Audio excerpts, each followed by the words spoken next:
in the numbers of infants contracting COVID-19 is worrisome.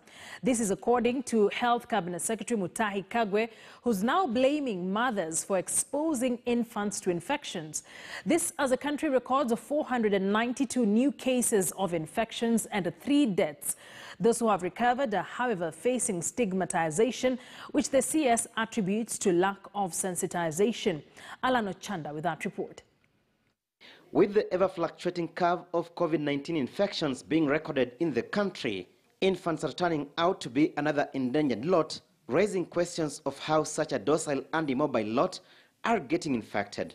We continue to have this infant positivity, and again, I would like to appeal to mothers and those people with small children. Please limit the number of visitors you are bringing to the house. If you have got an infant, just limit the number of people coming. But children and infants do very, very well despite exposure to COVID-19. Of course, infants mainly get exposed because their parents, especially mothers, during breastfeeding.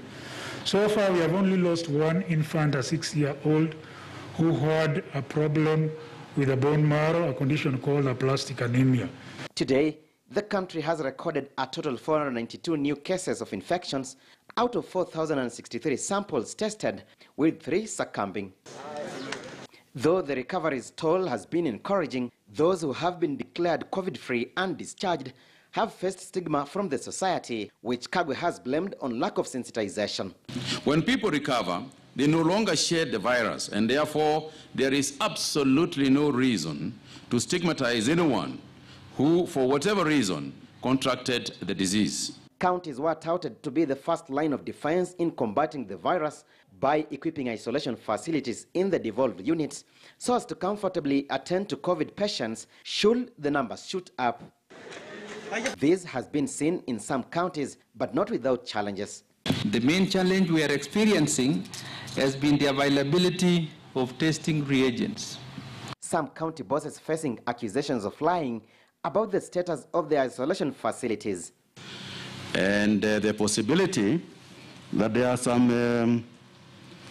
some governors who are essentially pretending that they have bought beds and then they have taken the beds back once we have seen them.